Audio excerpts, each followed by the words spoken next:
In America, there are two tax systems, one for the informed, one for the uninformed. Treat your tax burden like a profit center. What about my remaining $4.9 million of income? What are you gonna do with that? It's not boring, Zach, when you know that you can reduce your taxes by, say, 50, 60%. Both are legal. So which one do you want to go?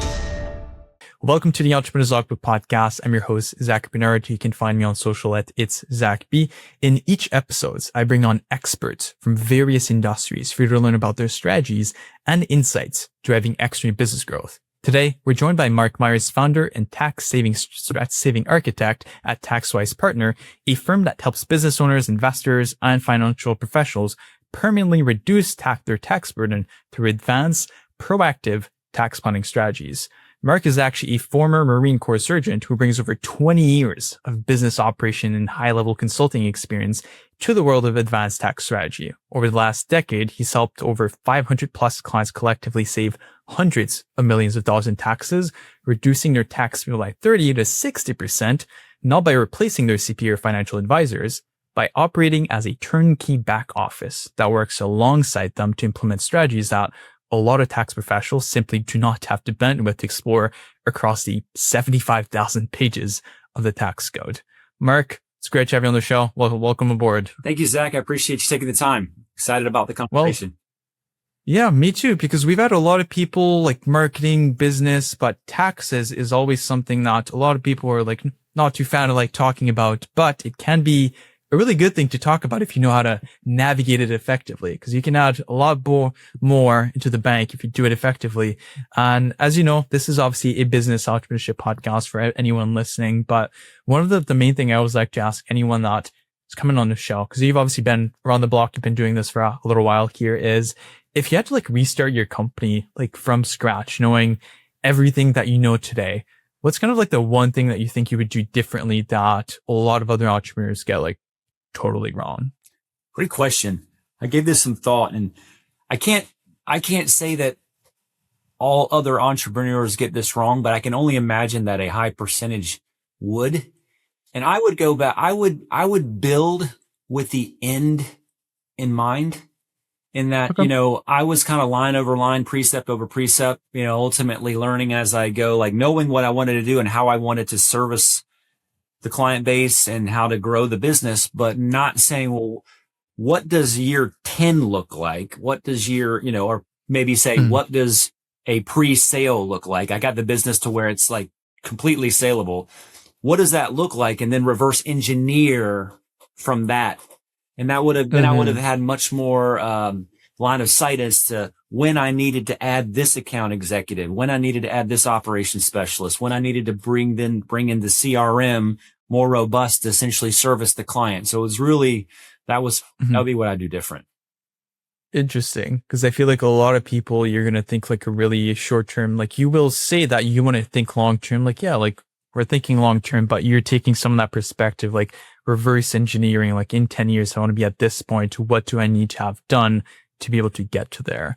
And I feel like a lot of people don't have like that thought process oftentimes. They just chip away every single day, and then they hope that they get to that position at some point in time here, which maybe not the best approach here, but I love that.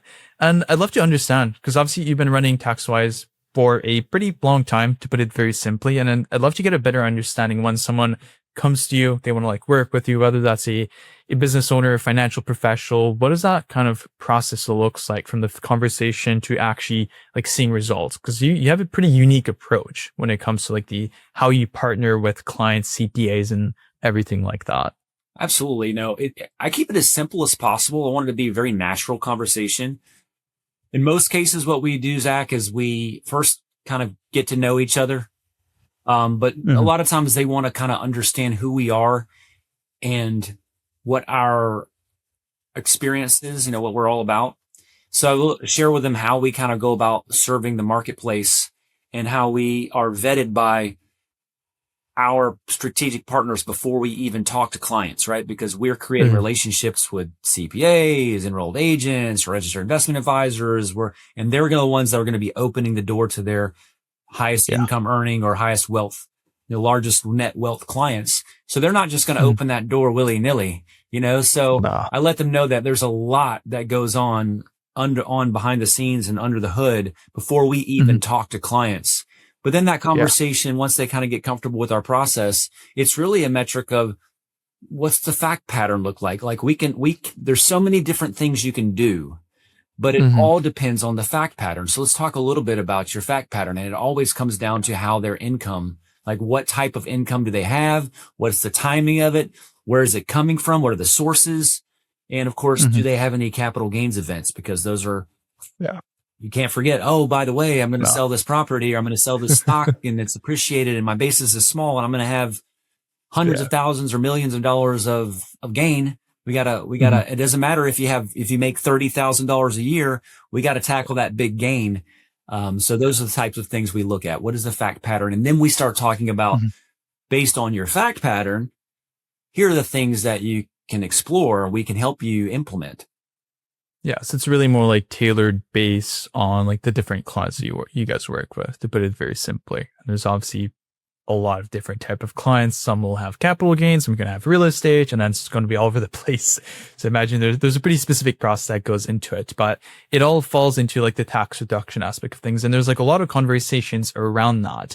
And I think that a lot of people hear that and they either assume that's for like the people that are like the ultra wealthy, that are like just having like all these loopholes, like just save money in like any way that they can. And that's somewhat, it's like in a gray area, like legally, like they're not sure if they should be doing it. But I'd love to hear like, what's kind of the reality with that? And there's like somewhat two tax systems from what I understand for like Americans. And some of them don't even know that the other exist. Yeah. I love the way you framed that question, because it's, there's a quote from a very well-known Second Circuit Court judge that was over tax courts. He's not alive anymore. His name's Judge Learned Hand, but he's well quoted because, he was very fair in his application of law. And one of his big quotes was, in America, there are two tax systems, one for the informed, one for the uninformed. Both are legal. So which one do you want to go? Do you want to use the uninformed system or the informed system? If you're in the informed system and you're doing it right, it's legal. And that's the thing. There's a difference between, tax fraud or evasion and tax avoidance or tax deferral, right? So all we do is focus on ways to legally avoid tax or defer tax. And sometimes we can eliminate tax depending on the code section that we're using, because 75,000 pages of it, there's a lot of coupons. There's a lot of coupons in there, but it's not like the IRS is going to send out a flyer every week and say, here, you need to clip this coupon, just like you get from Trader Joe's. But part of that is because the Internal Revenue Service is in the business of collecting revenue. So they don't like to reduce their revenue.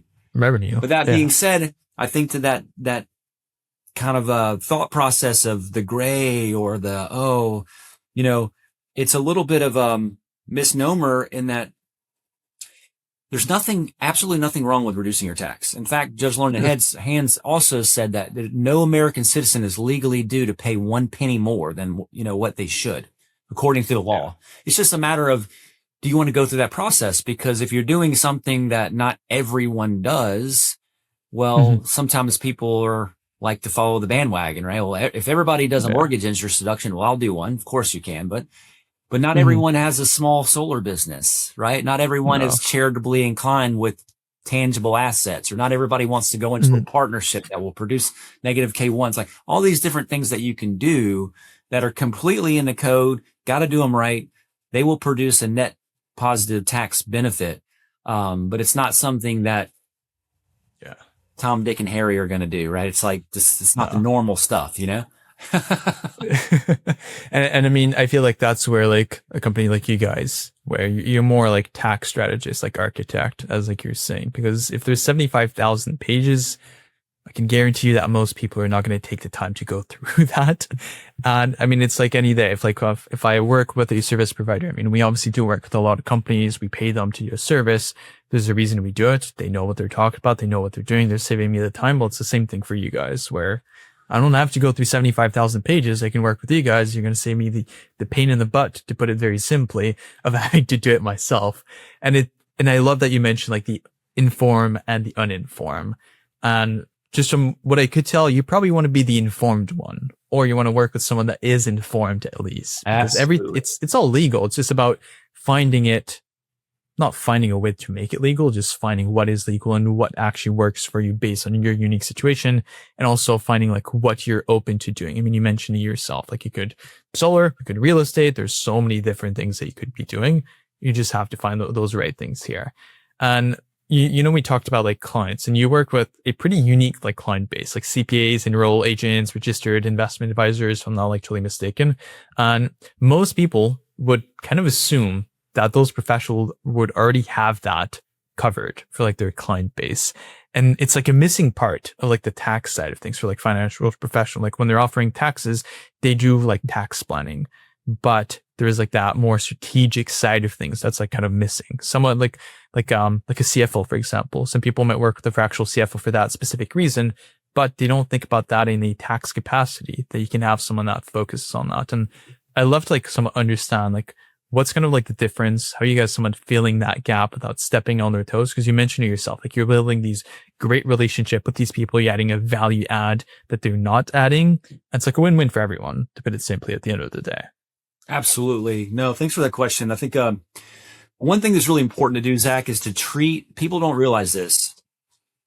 Treat your tax burden like a profit center, right? Mm-hmm. If you're in your business, you're always trying to maximize revenues and reduce expenses.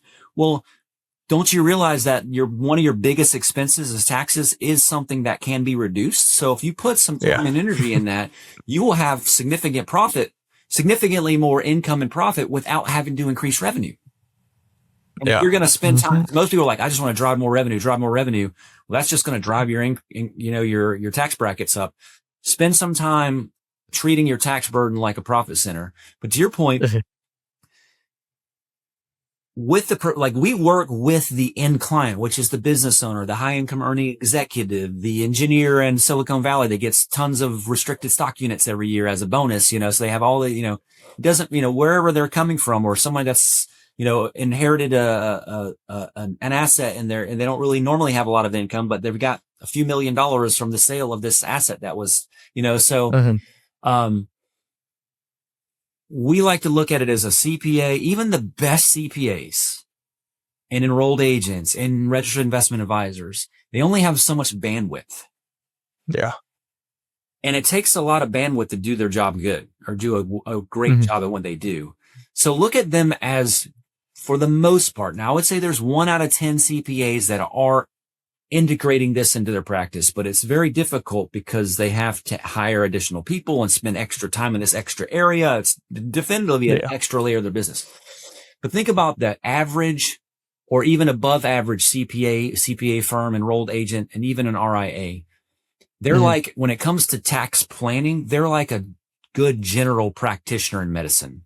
Right? You go to a family practitioner and they're going to be able to kind of figure out what's going on with you. But when it comes to what exactly needs to be done, you need to go to a neurologist. You need to go to an ear, nose, and throat specialist. No, you need to go to, an oncologist, hopefully never an oncologist, but, or a dermatologist, right? So that's where we step in. We step in and bring that specialty layer.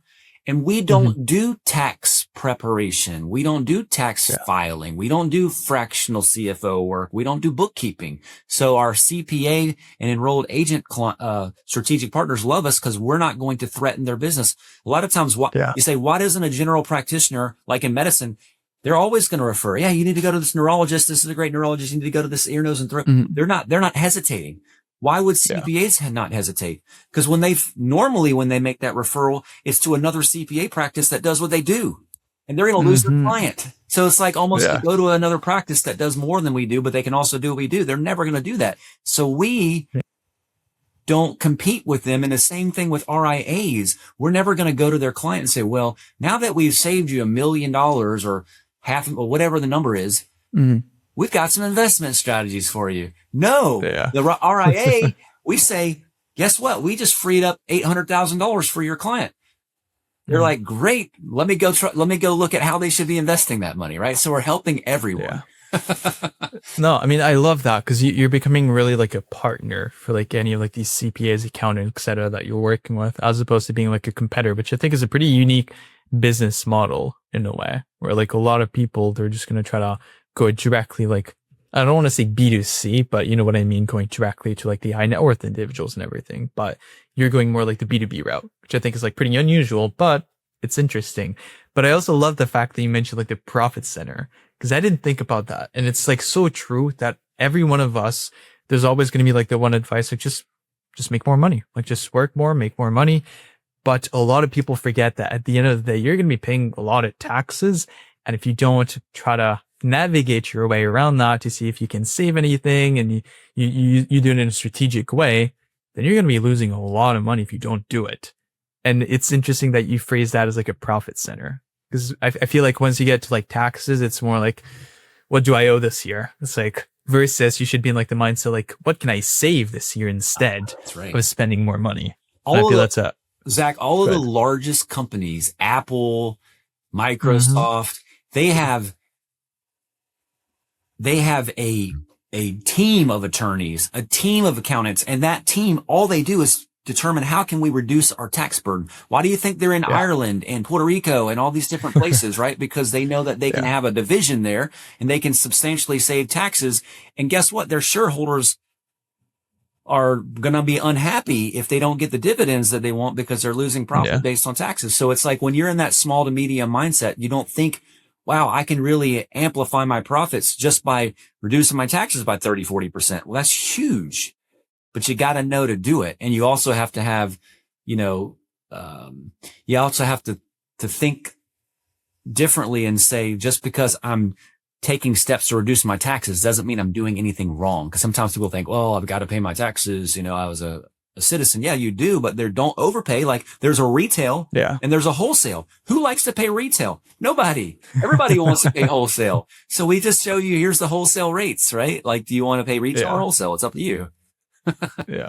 And one of the things that I'd really be curious, because I mean, you've been in a space around a while, you work with over like 500 like different clients, like basically like all around not all around the world, but a lot of like different clients. But what I'd love to understand, if there's some of the like, is there any like overlooked strategies that you see consistently that could be reducing a tax bill of someone, whether it's like solar, real estate, maybe having your kid in your business, you can put them on the payroll. I mean, I know that's like one of the classic ones everyone has heard of, but I'd love to hear if there's like any common ones you're like, that's a big one that a lot of people totally miss and they should be looking at or talking about with their tax planners, strategists, or anything like that. There's quite a few. I mean, I don't want to regurgitate kind of the things that are out there that a lot of people already use, but maybe everyone doesn't know, like dwelling unit rental or being the Augusta rule, et cetera. Those are great. I call them chip shots because they're save you a little bit of tax. But, when somebody's staring at $5 million of income and you say, hey, you can rent your house to your business for 14 days a year. And that's like $40,000 write-off. Great. That saved me $15,000 in tax. But what about my remaining $4.9 million of income? What are you going to do with that? So, so that's where we go. I mean, when you really start looking at how can you acquire depreciation, right? Because, if you're a business owner, you're generally open-minded to say, well, do I need another business to help me with my taxes? And we say, yeah, if we recommend you could actually have another business that could improve your taxes. How? Well, this other business can generate depreciation. So what does that mean? Well, are you a solar business owner? Are you a farmer? Are you a heavy equipment? And we have platforms that allow for people to get in these business. And it's a very, structured environment in that it's like you don't have to figure it all out yourself. It's almost like we have businesses in boxes. So what do they give you? They give you depreciation. They give you tax credits if it's solar. They ultimately give you a lot of pre-canned things. So you still need to treat it like a business and participate in it like a business because it's a real business and you are at risk. But it's really like paint by numbers. Like ABC 1, 2, 3. Well, that's a beautiful painting, but I didn't have to like go to art school for 10 years. I just followed the sequence. So those are the things. So you're grabbing depreciation, grabbing tax credits. I think a lot of people overlook charitable donations. And most of the time it's because people say, well, listen, last time I did the math, I donated to my favorite church or my charity and I gave them $1. Well, and I'm in California. I'm at a 50-cent tax bracket. So I saved 50 cents when I gave them $1, but that I still lost 50 cents. So how is that profitable for me? Like, well, it's not. But what if you donated non-cash assets? What if you donated a non-cash asset? Well, the game changes. You can now take if you follow the rules, you can take the appraised fair market value for that. Well, what if you could buy it for a lot less than the appraised fair market value because of capitalism at its finest? So that some of the things that we do is we go out there and find assets that people are willing to sell substantially lower than the fair market value, but it's still higher than their cost basis because they need capital. So they're willing to sell out some of their inventory to release some locked up capital. They're making a lot less profit than they normally would, but they're okay because they know that it's being purchased by someone that's just going to donate it. So it's not going to compete with them. That inventory is not going to get out in the marketplace and at a substantially lower price because they don't want to ruin their margins.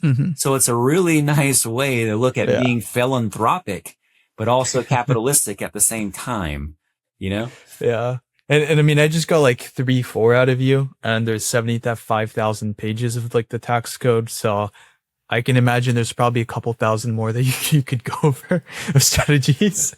But no, that was amazing because I've never had anyone talk about like taxes and everything. And I feel like a lot of people think about it as like a boring topic. But again, if you reshift that and think about it as a profit center, as you were saying, it's a like totally different conversation. It's like, how can I keep more money if I do it properly? And a lot of people, I feel like, just disregard that completely here. So no, I really appreciate you coming on the show here, Mark. It's not boring, Zach, when you know that you can reduce your taxes by say 50-60%, and there's a cost to it, but let's just say your cost is 30 or 40% of your savings. Well, that's still a substantial savings. It becomes a lot more interesting. It's not as boring anymore. Yeah. I mean, if you tell me I'm going to save money in the end and I'm going to save more money than I'm spending it, and who's going to say no to that? It's a good deal in my opinion here. But Mark, thank you so much for joining us on the podcast here. And for anyone that wants to get in touch with you, because I know you're active on a couple social media platforms, you got your website. Where should people look at or find you at here? Thank you for having me, Zach. It's been great. I would say just go to our website, taxwisepartners.com, and you'll get a lot of information there. And you can actually set up a complimentary consultation, and you can, if you want to plug in some numbers and get a little analysis of what your possible savings could be, we have that available too. So taxwisepartners.com, and book an appointment with us. It doesn't cost you anything. 15-20 minutes. We can tell you what opportunities are there for you. Love that. We're going to put that in the show notes, just so anyone, if they want to head over to your website. So everyone, you heard that, taxwisepartners.com. To your listeners, if you've enjoyed this episode, make sure to subscribe, leave a follow, leave a review. And until then, keep pushing, and we'll see you in the next one.